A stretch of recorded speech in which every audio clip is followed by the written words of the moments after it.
ओम ओम ओम नमोस्तु नमोस्तु नमोस्तु नमो ओरियंताणं नमो सिद्धाणं नमो ऐरियाणं नमो वज्रायणं नमो लोये सहस्रावणं ओंकार बिंदु संयुक्तं नित्यं ध्यायन्ति योगिनः कामदं मोक्षदं चैव ओंकाराय नमो नमः।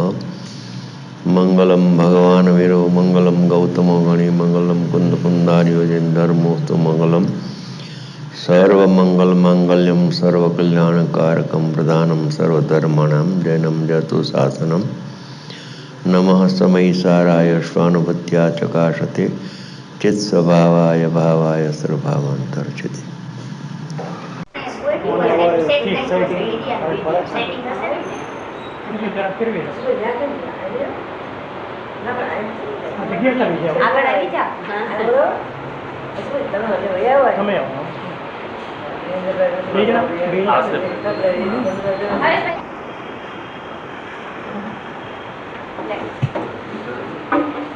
મહેન્દ્રભાઈ તમે ફાવે નહીં તો કઈ ગયા મહેન્દ્રભાઈ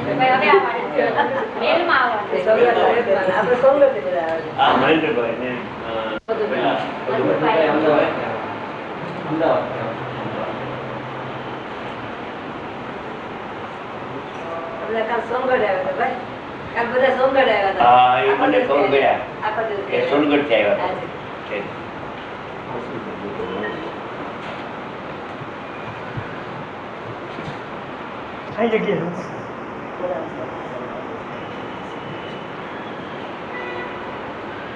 જગ્યા છે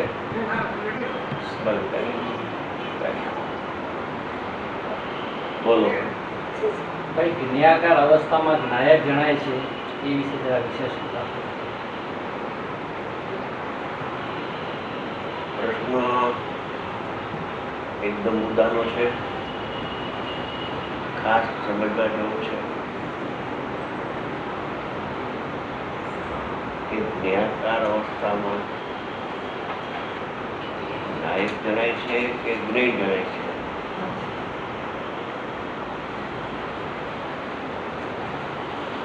જ્ઞાકાર અવસ્થા તો લખી આચાર્ય મહારાજે, પણ એમાં સાથે એમ જણાવ્યું કે જ્ઞાકાર અવસ્થામાં નાયક જણાય છે એમ લખ્યું,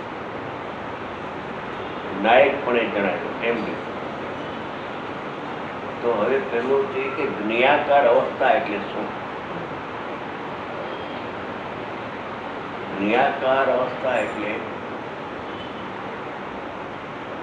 આ જેમ બોલપેન છે એમાં એક નાયક ભાવ છે, ત્રિકાળી દ્રવ્ય, અને એમાંથી એક ઉપયોગ પ્રગટ થાય છે. આનું નામ ઉપયોગ છે. ઉપયોગ એટલે જાણવાની જેમાં ક્રિયા થાય, જ્ઞાનની ક્રિયા. કોને જાણે છે ને કોને નથી જાણતો એ પછી, પણ ઉપયોગ પ્રગટ થાય છે, સામાન્ય ઉપયોગ. કોઈ એમાં વિશેષણ ન લગાડવું કે સમ્યક જ્ઞાન પ્રગટ થાય છે કે મિથ્યા જ્ઞાન પ્રગટ થાય છે, એમ નથી. જ્ઞાનની પર્યાય સામાન્ય જ્ઞાનની પર્યાય પ્રગટ થાય છે. ઇન્દ્રિય જ્ઞાન પ્રગટ થાય છે એમ પણ નથી, અને ઇન્દ્રિય જ્ઞાન પ્રગટ થાય છે એમ પણ નથી, પણ જ્ઞાન પ્રગટ થાય છે, ઉપયોગ પ્રગટ થાય છે, જાણવાની ક્રિયા. જે જાણવાની ક્રિયા પ્રગટ થાય છે એ આ છે, અને એ જાણવાની ક્રિયા ઉપયોગ છે એ સ્વચ્છ છે, એનામાં સ્વચ્છતા ભરી છે. અશુદ્ધતા ન લેવી આમાં, અને શુદ્ધતા ન લેવી ઉપયોગમાં. ઉપયોગ સ્વચ્છ પ્રગટ થાય છે બધાને, અને એક એક સમયે પ્રગટ થાય છે, સમયવર્તી છે ઉપયોગ. હવે એ ઉપયોગમાં સ્વપરનો પ્રતિભાસ થાય છે. આ ઉપયોગ પ્રગટ થાય છે એમાં જ્ઞાયક પણ પ્રતિભાસે છે, કેમ કે જ્ઞાયકનો ઉપયોગ છે. સૂર્યના પ્રકાશમાં સૂર્ય થાય છે પ્રસિદ્ધ, એમ ઉપયોગમાં જ્ઞાયક પ્રતિભાસે છે. અને પ્રતિભાસ લેવો, જણાય છે એમ ના લેવું. હમણાં શાંતિથી ધીમે ધીમે સમજવા જેવી ચીજ છે, મૂળ ચીજ છે. કાં બંધ માર્ગમાં જીવ ચાલ્યો જાય છે અને કાં મોક્ષ માર્ગમાં આવી જાય છે, એવી આ ત્રીજો પ્રશ્ન છે. એ ઉપયોગ પ્રગટ થયો છે, એમાં જ્ઞાયકનો પ્રતિભાસ થાય. પ્રતિભાસ સમજાણો બધાને? પ્રતિબિંબિત થાય છે, અવભાષણ થાય છે, ઝલકે છે. અને આ આત્મા તો એમાં ઝલકે છે, જ્ઞાયક પોતાનો શુદ્ધાત્મા પરમાત્મા, પણ લોકાલોક એમાં ઝલકે છે. રાગ ઝલકે, કર્મ ઝલકે, શરીર ઝલકે, દુનિયાના બધા પદાર્થો લોકાલોક એમાં ઝલકે છે. ઝલકે પણ એમાં લોકાલોક આવે નહીં. રાગ ઝલકે પણ રાગ ઉપયોગમાં આવતો નથી. શરીર ઝલકે પણ એમાં આવતું નથી. મોટર, બંગલા, પૈસો, ટકો બધું ઝલકે પણ આમાં આવતું નથી. સમજે? ઝલકે ખરું. અને જ્ઞાયક ઝલકે, એ જ્ઞાયક ઝલકે પણ જ્ઞાયક અને જ્ઞાન એ કથનથી અભેદ હોવાથી એ ઉપયોગમાં જ્ઞાયક જણાય છે. જ્યારે એ ઉપયોગમાં રાગનો પ્રતિભાસ થાય છે પણ રાગ જણાતો નથી. હજી વાર છે, એવું બહુ સૂક્ષ્મ વાત છે. ધીમે ધીમે આ વિષય ટેપમાં ઉતરી જાય ને પછી 10-20 વખત વિચાર કરે, ત્યારે સાંભળે ને પછી વિચાર કરે તો થઈ ગયું, કામ થઈ જાય એમ. એવો પ્રશ્ન છે. હવે બે નો પ્રતિભાસ થયો અંદરમાં, એને સ્વ પરનો પ્રતિભાસ અવભાષણ કહેવામાં આવે છે. અને સામાન્ય રીતે જગતને સમજાવવા માટે એને સ્વ પર પ્રકાશક પણ કહેવામાં આવે છે.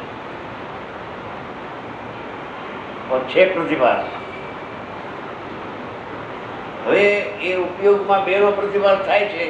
એ જ્ઞાકાર અવસ્થા થઈ.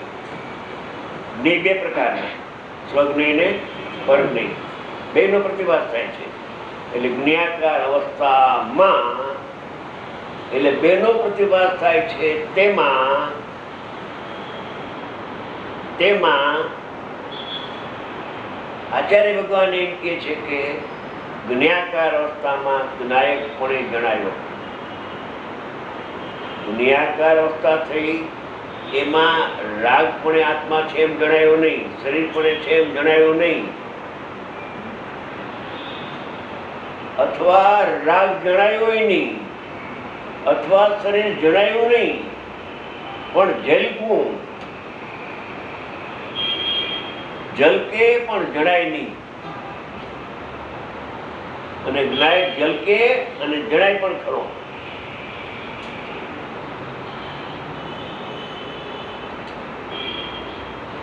હવે એ વખતે એ આત્માએ દ્રષ્ટિના વિષયને દ્રષ્ટિમાં નિર્ણયમાં તો લઈ લીધેલો છે, આવો આત્મા છે. હવે એનો અનુભવનો કાળ પાકે છે ત્યારે શું પ્રક્રિયા ભજે છે એ બીજા પારામાં બતાવ્યું. પહેલા પારામાં દ્રષ્ટિનો વિષય હતો, છઠ્ઠીકાતામાં પ્રમત અપ્રમત નથી, પર્યાય માત્રથી ભિન્ન આત્મા છે, અનાદિ અનંત. પર્યાય આત્મામાં થતી નથી, પર્યાયો બહાર થાય છે, છતાં આત્મામાં એનો પ્રવેશ નથી. પર્યાયો દ્રવ્યને સ્પર્શતી નથી, અડતી નથી, ભિન્ન છે, અત્યંત ભિન્ન છે, સર્વથા ભિન્ન છે. એવો જે દ્રવ્યનો જેને નિર્ણય કરી લીધો છે, હવે એને અનુભવનો કાળ આવે છે ત્યારે અનુભવમાં તો જ્ઞાન કામ કરશે. હવે જ્ઞાની ને શ્રદ્ધાએ નિર્ણય કરી લીધો, પણ નિર્ણય માત્રથી અનુભવ ન થાય, એનો પ્રયોગ કરે ત્યારે અનુભવ થાય. તો હવે આચાર્ય મહારાજ પ્રયોગની વિધિ બતાવે છે કે જ્ઞાકાર અવસ્થામાં બે પ્રકારના જ્ઞેયો જ્ઞાનમાં ઝલકે છે ત્યારે આ જીવને હમણાં એને અનુભવ થશે એક સમયમાં, એક સેકન્ડમાં. એવો જીવ, એ જીવને જ્ઞાકાર અવસ્થામાં જ્ઞાયક ગણાય છે. જ્ઞેયનો પ્રતિભાસ હોવા છતાં, રાગનો પ્રતિભાસ હોવા છતાં રાગ જણાતો નથી. નજીકમાં નજીક રાગ, લોકાલોક તો દૂર. જ્ઞાકાર અવસ્થામાં જ્ઞાયકપણે જણાયો. જાણનાર છું એમ એને જણાઈ ગયું. અનુભવ પહેલા અનુભવ નથી થયો હજી, એને પરોક્ષ અનુભૂતિ કહેવામાં આવે છે, અથવા સવિકલ્પ સ્વસંવેદન જ્ઞાન કહેવામાં આવે છે, અથવા આગમ ભાષા એ અધ્યકરણ, અપૂર્વકરણ, અનિવર્તીકરણ કહેવામાં આવે છે. એમાં આવ્યો એટલે અમને અનુભવ થશે. જ્ઞાયક જ્ઞાકાર અવસ્થામાં જ્ઞાયકપણે જણાવ્યો કે હું જ્ઞાયક છું, એમ એના જ્ઞાનમાં આવ્યું, પરિણમન થયું, પરિણમન હજી અભેદ થયો નથી, પણ પરિણમન ચાલુ થઈ ગયું. અંતરનું 1 સેકન્ડમાં કામ થાય છે. આ તો વાત કરતા વાર લાગે. એ જ્યાં અંતર્મુખ થઈને અભેદ થયો જ્ઞાયક, ત્યાં એકાકાર જ્ઞાન લક્ષણ અને લક્ષ્ય અભેદ થાય છે, ત્યારે આત્માનો અનુભવ થાય. જ્યાં સુધી લક્ષણ એના લક્ષ્ય દૂર રહે કે જ્ઞાનમાં આત્મા જણાય છે, ત્યાં સુધી એના જ્ઞાનમાં આત્મા જણાતો નથી. જ્ઞાનમાં આત્મા જણાય છે એવા વિચાર કર્યા કરે, તેમાં આત્મા જણાતો નથી. એ તો વિકલ્પ છે, ભેદનો વિકલ્પ છે. એકાકાર અભેદ થાય ત્યારે એને આનંદનો અનુભવ આવે, ત્યારે આત્મા જાણ્યો એ કરલબ્ધિના પરિણામ પણ છૂટી ગયા, સવિકલ્પ સ્વસંવેદન છૂટ્યું, અને નિર્વિકલ્પ સ્વસંવેદન જ્ઞાનમાં, અતિન્દ્રિય જ્ઞાનમાં આત્મા જણાય છે. કરલબ્ધિના પરિણામ છે ત્યાં સુધી પણ હજી અતિન્દ્રિય જ્ઞાન અભેદ થઈને આત્માને જાણ્યું નથી. પ્રોસેસમાં આવી ગયું છે, એટલે 1 સેકન્ડના થોડા ભાગમાં પણ એ અનુભવ કરે. જ્ઞાકાર અવસ્થામાં જ્ઞાયકપણે જણાયો એમ પેલું વાક્ય લીધું, તે સ્વરૂપ પ્રકાશનની અવસ્થામાં પણ જ્ઞાયક જ છે, બીજું કઈ નથી. જે જાણવામાં આવ્યો એ જ જણાઈ ગયો.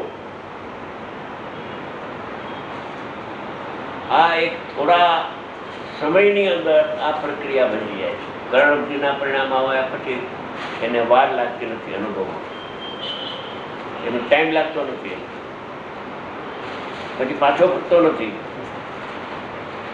એ અંદર વળ્યો ઉપયોગ વળ્યો એ અભેદ થયા વિના પાછો ફરતો જ નથી ઉપયોગ.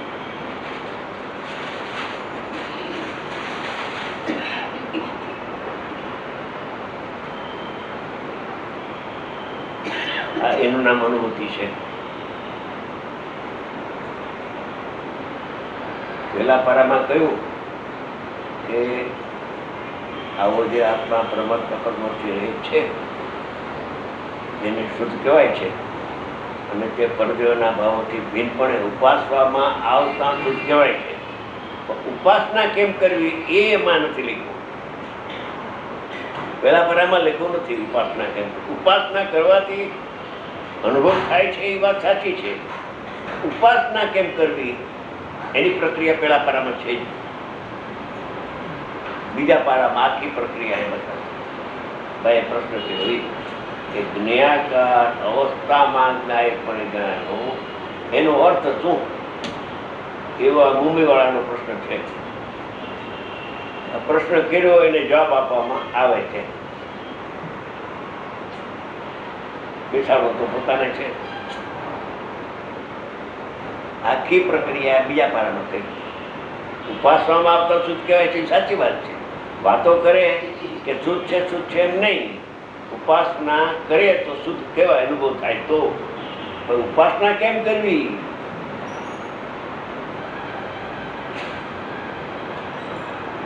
એ સ્વપર પ્રકાશ છે ને, તને જાણે ને પરને જાણે, કેમ નથી?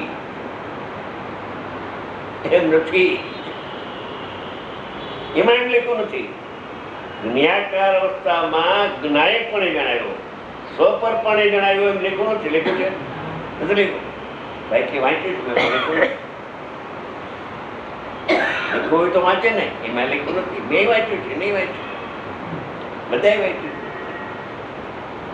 જ્ઞાકાર અવસ્થામાં મેં 2 પ્રકારના સ્વ અને પર. એવી જ્ઞાકાર અવસ્થા એક છે, અનેકાકાર જ્ઞાન તો એક જ છે. બરાબર? હવે બેનો પ્રતિભાસ થાય છે, બેનો પ્રતિબિંબ થાય છે, બે ઝલકે છે. સમજી ગયા? એમાં અનાદિકાળથી જે આ ટર્નિંગ પોઈન્ટ છે, ટર્નિંગ પોઈન્ટ સમજ્યા કે એ ઉપયોગમાં બે જણાય છે ત્યારે અનંતકાળથી ભૂલ શું કરી કે રાગના પ્રતિભાસ જણાતા મને રાગ જણાય છે, મને શરીર જણાય છે, મને દેવગુરુ શાસ્ત્ર જણાય છે, મને છ દ્રવ્ય જણાય છે, મને નવ તત્વના ભેદો જણાય છે.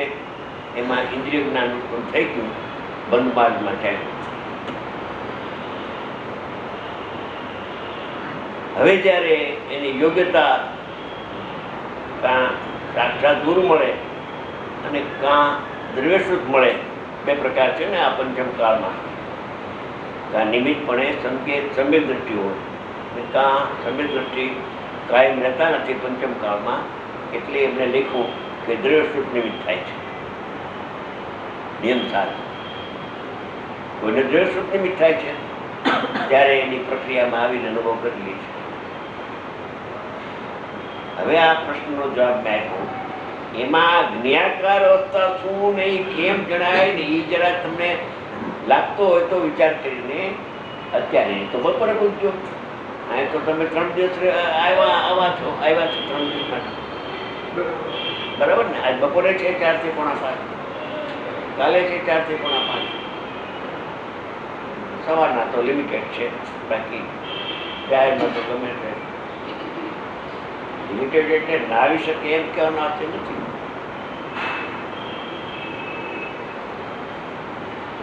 બપોરે તો વિષય છેટિકાની ગાથા લેવી છે. આના અનુસંધાનમાં જ છે. આ તમે પ્રશ્ન પૂછ્યો ને, મારો પ્રશ્ન એવો હતો કે અનુભવ કેમ થાય? જ્ઞાકાર અવસ્થામાં જ્ઞાય પણ જણાયો, જ્ઞેય ન જણાનું, રાગ ન જણાનું, શું આ છે? અરે અનુભવના કાળમાં તો જણાતો